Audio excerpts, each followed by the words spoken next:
About a year and a bit ago, I was walking through Covent Garden in Longacre, quite near the tube station there, and I saw this guy on the pavement, a big issue salesperson, vendor. And does anybody know what normally they say when you get anywhere near them? What happens with these guys and women, for that matter? Big issue, big issue. That's basically what they say. And one of the problems with that is it has led me not to buy Big Issue for over 20 years since I bought one of the early copies as an early adopter of it. At least I wanted to be. When I read that Big Issue, it was full of terrible editorial. So I never bought another copy. On this particular occasion, this guy was kind of standing in the middle of the road, not hiding against the wall like they often do. He looked me straight in the eye. He said, "Hi, how are you doing?" And that was revelatory. And I said, I'm doing fine, actually. I said, "What's in that issue?" He said, "It's got a fantastic interview with George Michael." This was extraordinary. Here's a salesperson for Big Issue who actually knows what's in Big Issue and has read it. And I thought this was a great thing. And he in this conversation, he revealed that he'd done a university degree. And as we were talking, he was seeing people coming past and saying something to them in German or French. He said, "The reason I'm here is because I can speak a bit of German, a bit of French, and actually a bit of Dutch. And a lot of tourists around here in Covent Garden. So if I just say hi in their language, often I sell them a magazine." So I was getting a kind of masterclass in salesmanship from this Big Issue seller, from Andre. And I thought this was a great example of where someone was absolutely totally aligned with the Big Issue brand. He had fallen on hard times. If you Google him, you'll find that he was alleged to have been a father of 11 children living on benefits in a big house somewhere. And all. So he had major crisis in his life. But he somehow or other managed to fight his way out of it by selling the Big Issue, getting a university degree, trying to do a master's and so forth. And I thought that was a wonderful example of a truly engaged employee. So, why engage employees in the first place? I'm going to talk a bit about that. The whole topic, of course, is the relationship between brand and culture. So I'm going to say a bit about what I think brands are and what culture is. And then talk a bit about why I think that a self-confident organization is what's required to really engage employees with both brand and culture. So why bother to do this in the first place? Probably for this reason. How many people go into shops or stores or banks and basically get a version of this? It's unbelievably common. Last weekend we were enjoying wonderful weather down in West Wittering. We went to a pub in Bosham, the Blue Anchor I think it's called. Some of you may have been there, it's quite a well-known pub. The guy behind the bar was grumpy and gloomy and slow. And so what could have been a wonderful occasion, he managed to bring it right back down to earth. And you could just tell that he was dragging his colleagues down with him. How do we get people engaged with the brand and with the culture if they are seated in an environment like this? If you're a call center worker, for example, particularly if you're an offshored call center worker, and an offshored call center worker working with a Byzantine telephone system with all those special menus and codes, which of course creates helpline hell. This is the factory that makes helpline hell. And of course, this is a killer for a brand. You do wonderful advertising, wonderful stuff, wonderful social media, and then you actually deliver that when the customer gets in touch with you. It's an absolute disaster. So clearly, it really is, I think, essential that we engage employees. And the very obvious reason is that nowadays we have so many touch points between the company, the brand, and customers. There used to be relatively much fewer of these, let's say 15, 20 years ago. We had a few letters. I could go through the kind of old world there, but nowadays we have, yes, we still have some letters, but we have email, we have social media, we have Twitter, we have online chats and so on and so forth. So many more of a company's employees are at the front line of customer engagement. So this is where it's all happening here, and I'll return to this theme a bit later on. But here's a real-world example of how important it is to have engaged employees. So this is an example from Blue Water, a very big, they hate me calling it a shopping centre, but it's basically a shopping centre. They think of it more as a leisure centre or something like that.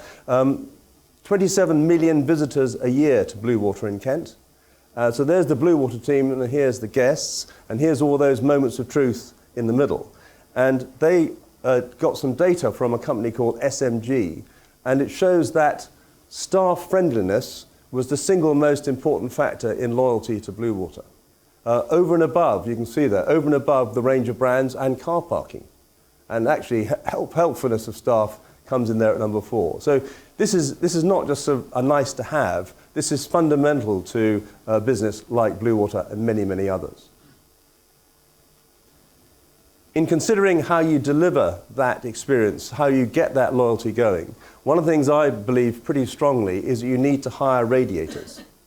You need to hire people who radiate energy, people who are naturally giving out, naturally engaging with people. They want to help people, they want to talk to people, they want to interrelate with people. So radiators are really, really important. If you haven't got that raw material, I think it's quite hard to get any kind of genuine customer engagement from employees.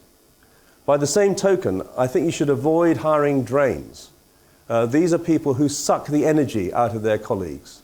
These are people who don't really want to be there, and they mentally often aren't most of the time.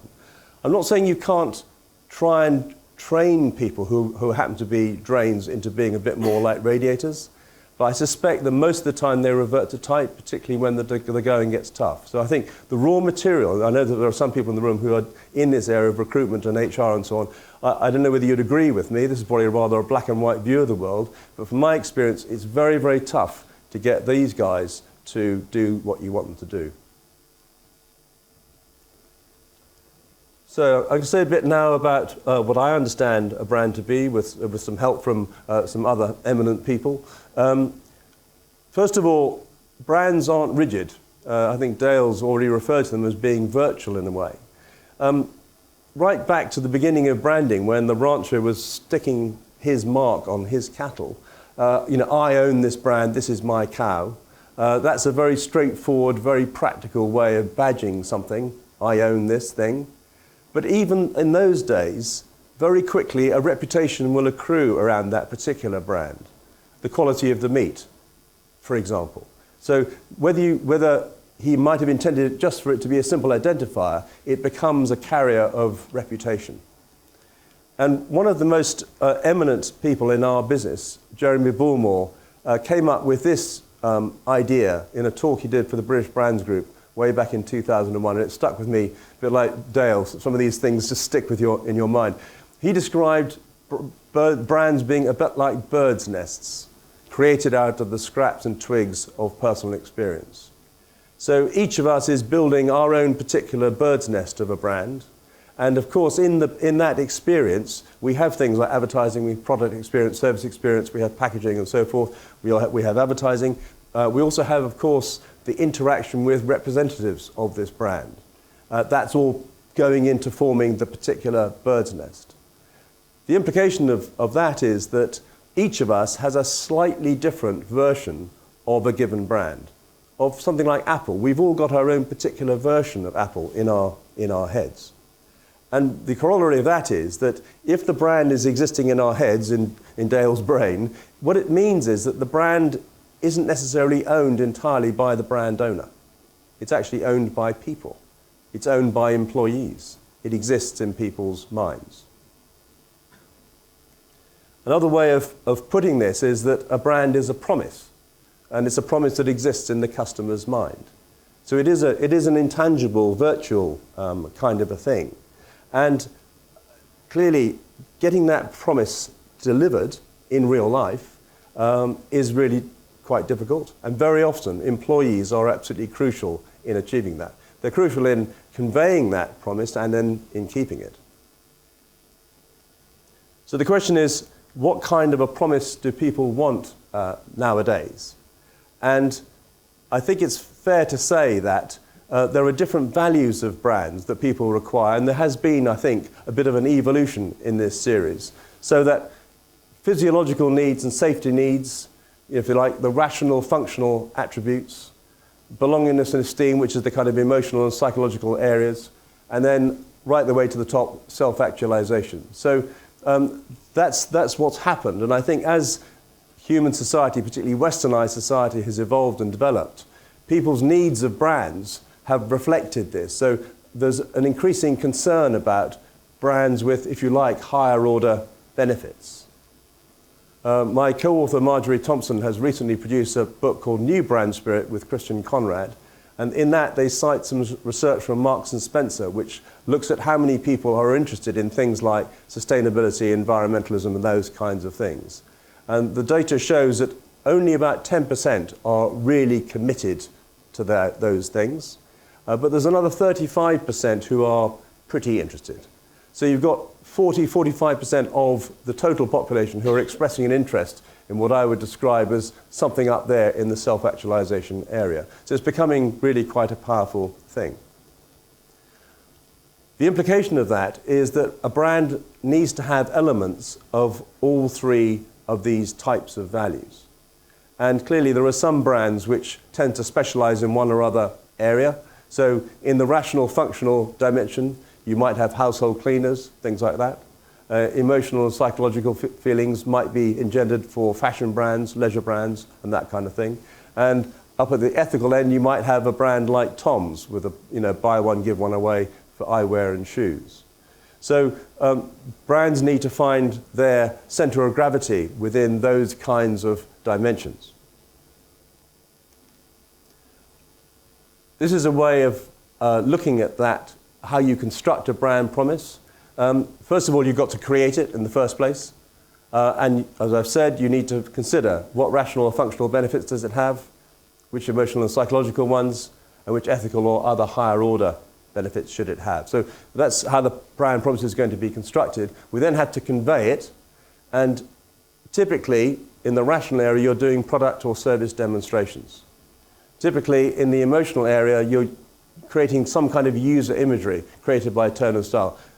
There, employees can be very important in literally setting the tone and style of the brand, the way in which they behave. You go into Burberry down the road here, they fit absolutely with the Burberry brand. They're all walking around with tablets. They're helping customers search the total range that's not just on display. And here, in conveying the brand promise, somehow or other, the brand has got to espouse an attitude embodied particularly in a belief system or a cause. And you need to know whether you're keeping that brand promise. So you're using ratings against competition, using tracking studies, and you're using surveys of customer trust and employee morale. So that is a kind of a construct, that's a tool, if you like, for identifying what the nature of your brand promise is or should be, and figuring out, given its market position, its competition and so forth, where the center of gravity of that brand promise should lie. Now, there have been many great brand promises made, and I just want to dwell a bit on one of the greatest of them, I think, which is Tesco and Every Little Helps. And one of the interesting things about this brand promise is it came out of what at the time was a bit of an insight. And the insight was that shopping wasn't as fun as the people who built these great retail castles thought it was. If you think about it, you drive to the supermarket, you park, you go into the supermarket, you get a trolley, you go down the aisles, you fill it full of products, you take it to the checkout, you queue at the checkout, take all the products out and put them on the surface there, which rolls them forward. You then pack them back into bags, you put the bags back in the trolley, you take them out to your car, unpack them from the trolley into your car boot, drive the car home, take the bags out of the car, take them to the kitchen, unpack all the products, put them in the cupboard. This is very boring, repetitive and dull. And Tesco kind of realised that. And out of that, Leo Howard Spink came up with this notion of Every Little Helps, which was going to reflect the brand attitude, which was, we're going to do every single little thing we can to make that shopping experience which you have to kind of go through as least painful and as most enjoyable as it possibly could be. So very basic things like wider aisles, so you can get up and down the aisles more easily, baby changing areas for young mums, more checkouts so you don't have to queue for so long, and then product innovations like club cards and petrol on site and so on. those were all part of Every Little Helps. And in those early days, all business decisions within Tesco were taken with that frame around them. Is what we're about to do part of Every Little Helps? And it was incredibly successful for them for many, many years. They kept that promise really well for quite a long time, until about 2004, in fact. I think the main author of that promise was a chap called Ian McLaurin, who happened to be very friendly with Frank Lowe, who was the head of Lowe Howard Spink.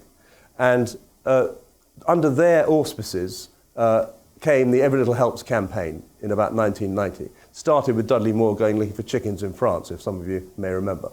They also were one of the early innovators in cause-related marketing with their Computers for Schools program. It was a hugely successful program. Tim Mason, who instigated it, became chairman of business in the community. They were major players in that whole CSR arena.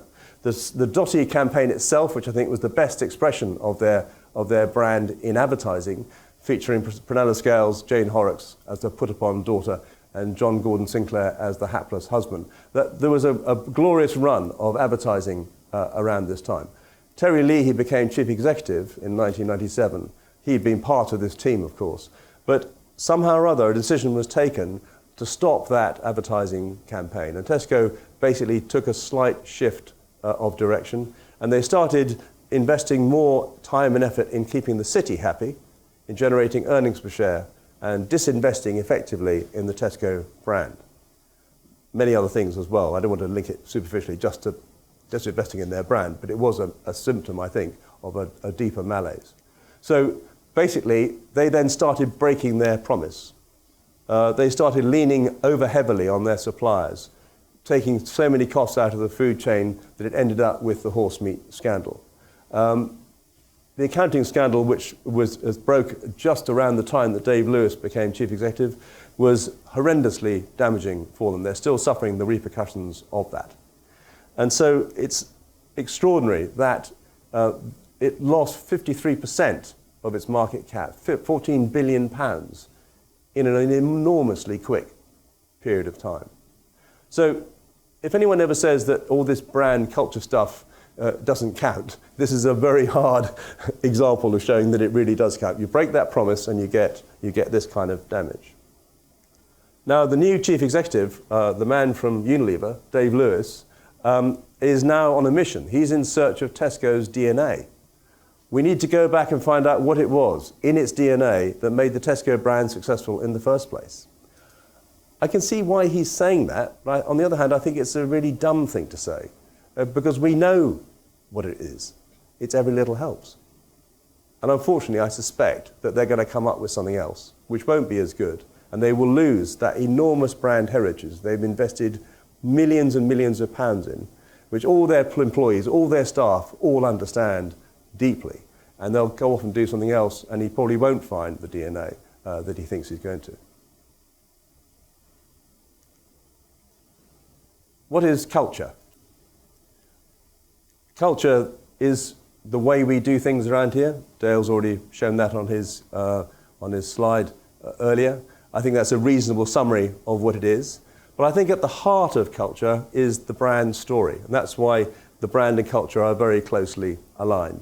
What is the story of the brand? What is its personality? What are its values, its uniqueness, its purpose, its question, the mission that it's on? Where does it come from and where is it going to? That is the all-important brand story that all brands must have. And I think culture, it depends upon having that coherent, well-articulated story. I think this is a rather neat way of putting it. This is by Kevin Murray, The Language of Leaders. A good story is like a stealth fighter plane. It can slip beneath your cynic's radar and fire its message straight into your heart. I rather love that. So he can get through to all sorts of people if you've got a great story. And I think arguably one of the things that leaders have to do, the single most important thing they have to do, is they have to have a great story, and they have to tell it brilliantly, and they have to never tire of telling it. And if they are a walking, talking brand ambassador and culture generator, that's the most powerful thing that a company can have. I think that organizations are full of potentially unmagnetized elements, all pointing in different directions. And I think a great story, a great leader, a great articulator of that story, orients all those magnets in the same direction. They and the story become the true north that everybody heads for. That's a fantastically unifying thing for a business to have. Gives great power. It's like you see these pictures of people having a tug of war. The people that win the tug of war are the ones who are all aligned with the rope, and the people that lose are the people who are all zigzagging all over the place because the joint effort isn't aligned, isn't pulling all in the same direction. I really like Pret-a-Manger as a brand because it literally wears its heart on its walls. That's their mantra. That's what they say. Every member of staff walks past that every day.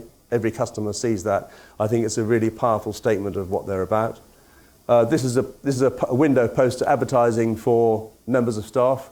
Good jobs for good people. Pret say that they only hire people who are naturally friendly and good-natured and good-humoured.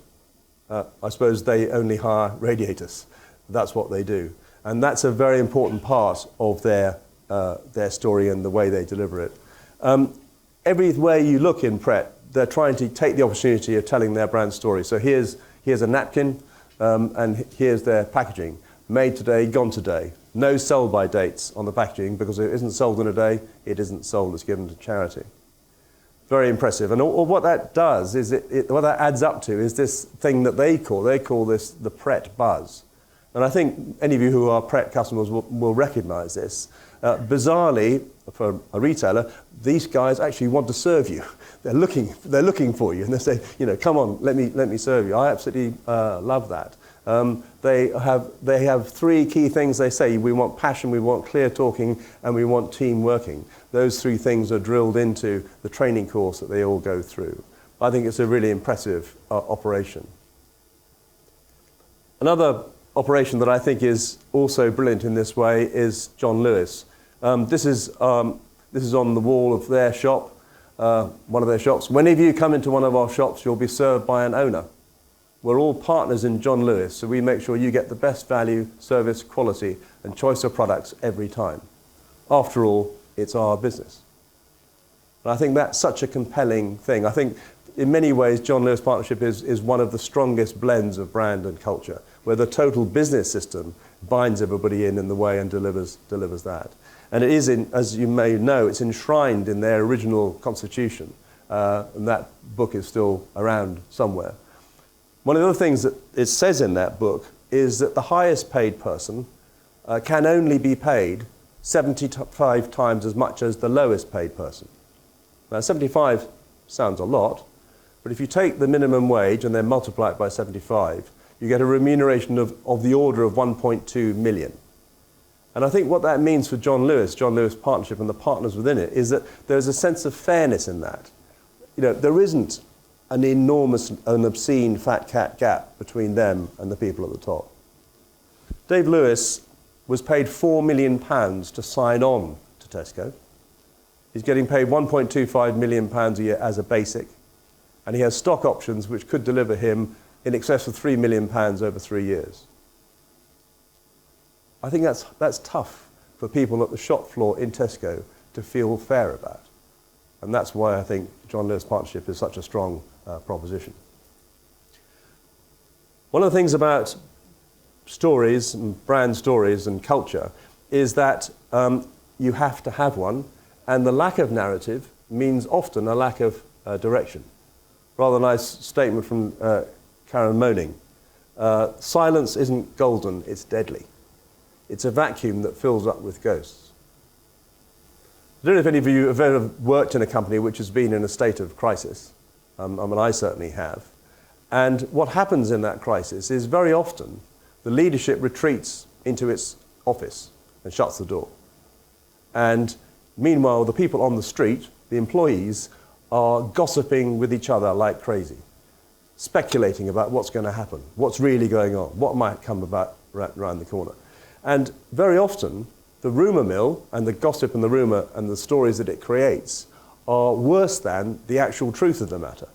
It's just that the leadership doesn't tell you what the truth of the matter is because they're trying to keep it here. And I think that's a really dangerous thing for companies to do. And the lesson is, and this is the lesson of crisis management, you have to grasp the nettle, take the pain, apologize, explain, and then move on. That's what you have to do. And silence isn't golden.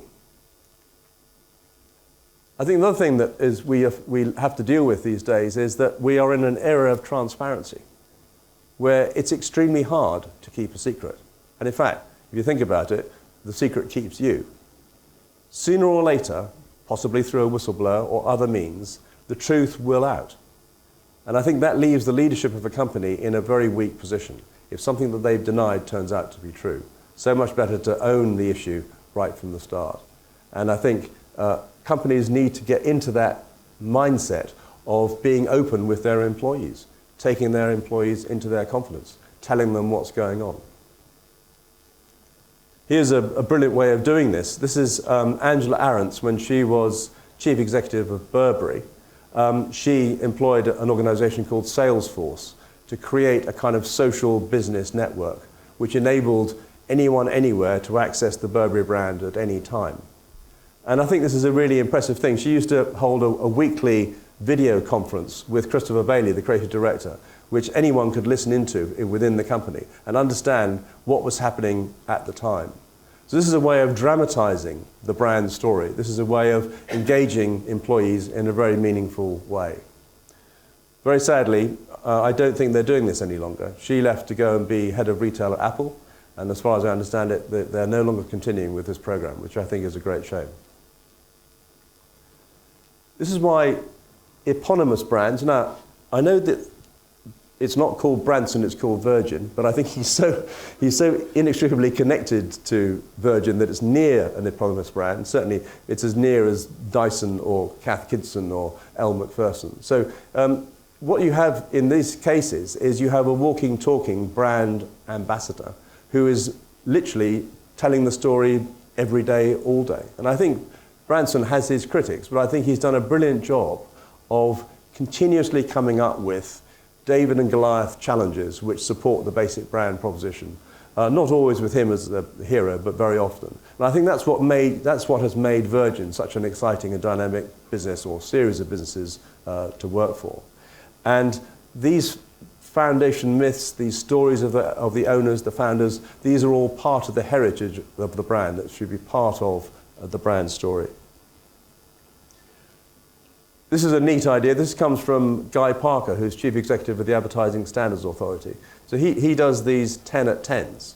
So a 10-minute talk at 10 o'clock in the morning. People bring their coffee and their croissant or whatever, and he does these pretty regularly. And it's become a kind of format. Everybody understands what the format is, and it's his way of keeping the Advertising Standards Authority, 70 people, informed about what is going on. I think that's rather a neat way of doing it. At 23 Red, Jane Asher has beer o'clock every Friday, and she does a similar kind of thing. And it's amazing how helpful it is in keeping everybody engaged. Lastly, I'd like to talk about why I think a self-confident organization is so important in bringing together brand and culture.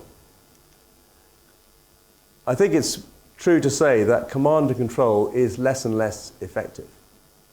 I think probably in the 50s and 60s, when people were generally a bit more obedient, possibly jobs were slightly scarcer, culturally people were more inclined to do what they were told, you could possibly run an organization by sitting at the top of it and sending down orders to the troops below to actually deliver on. I think that's become harder and harder to do nowadays. And that militaristic model just simply isn't very effective. And the reason for that is because we've got so many of these moments of truth happening all the time for businesses and brands. If you're at the top of that mountain, you simply can't issue enough commands in a sufficient sophistication to be able to get people to do what you want them to do, even if you could do it, and even if they wanted to do it. So I think we've got to have a new way of dealing with these moments of truth. And I think it's by creating a thing called the self-confident organization. This is an organization which is confident in itself, but most importantly, its employees are self-confident. So in terms of the brand in this context, I've said that you need to crystallize what it's about, its mission, vision, and values in a total customer promise. So that's a sine qua non of a self-confident organization. Everybody needs to, they need to have that brand story, brand promise. It does need to comprise these different elements in a balance that suits the market position of the brand. Most importantly, that promise needs to be understood, embraced, and lived by the whole organization, from the board to the shop floor. It needs to be absolutely embedded in the organization. People need to really understand it and feel it, a bit like Pret-a-Manger have achieved. In terms of culture, the leadership needs to communicate their brand's dramatic story to engage employees. I think it's reasonable to suggest that, in a way, companies are in competition with their employees' leisure time. You know, why should leisure be so much more enjoyable than work? What can we do to make work really enjoyable? And I think that is part of the responsibility of the leadership. That's part of the way in which culture can work. And I think the story, the unfolding story of the business, is part of the thing that creates that sheer entertainment of working for a place like this. I think it's very important that there is an alignment between internal and external brand values. Just at the time that Tesco was saying every little helps, all the employees knew that that was absolutely the opposite of what was being done. So there's a very dangerous disconnect between what's being projected out there and what's actually happening in here.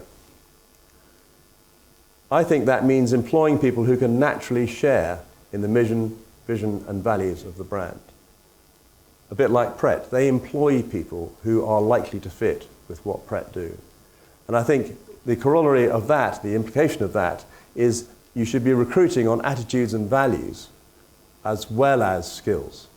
And each individual brand and business will need to figure out ways of assessing the relevant attitudes and values for their particular business. So this is a bespoke activity for each organization. You know, the hotel brand first and then into O, you know, you've got to figure out a different way of recruiting the new people from the old people, I guess. I'm sure that was part of your work.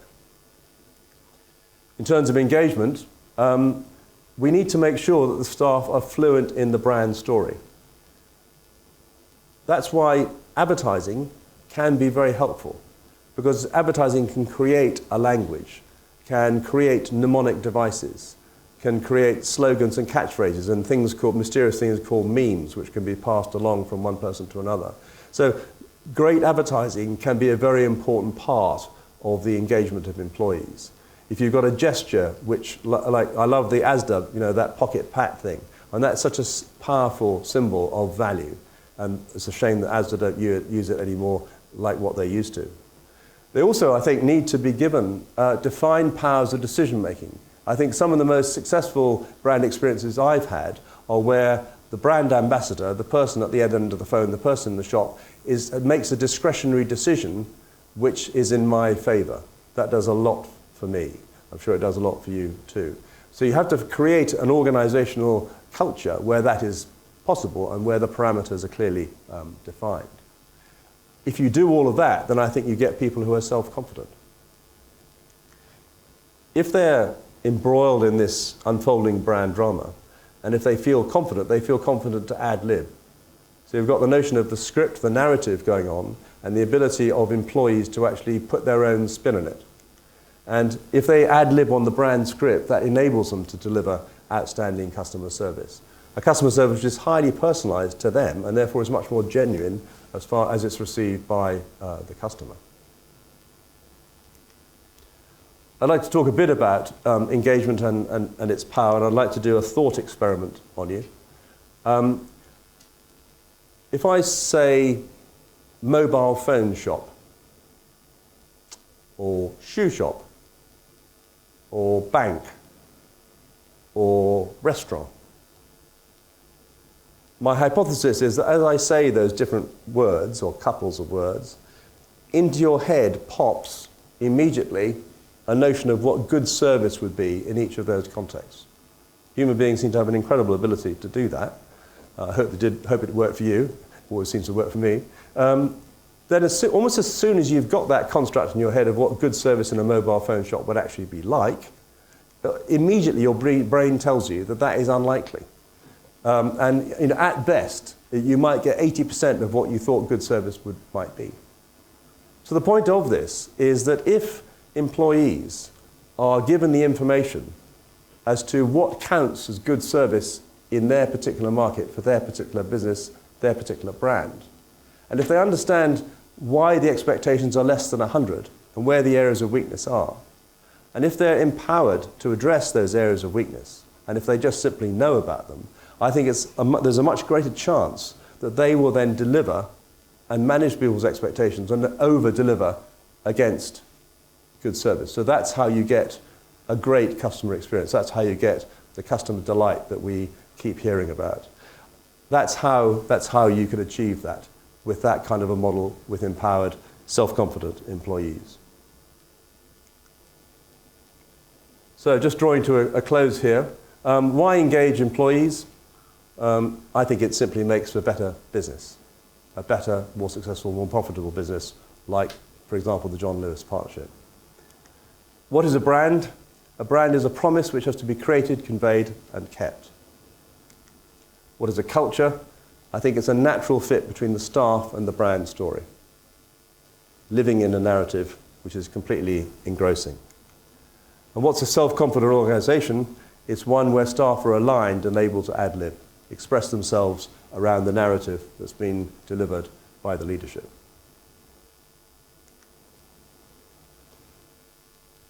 The other day, I was walking through Chiswick Business Park, which is a new development near Gunnersbury Station. Some of you may know it. And I saw this guy, and he was sweeping up litter. That's his sort of little shovel and brush. And he was doing it, I could just tell he was doing it really well. And I'm always impressed when I see people doing often a menial job really well. So I really like that. And then I saw that on the back of his jacket was this slogan, "Enjoy work," which actually is the brand positioning for Chiswick Business Park. So he's been asked to wear this thing, and he's a street sweeper, basically.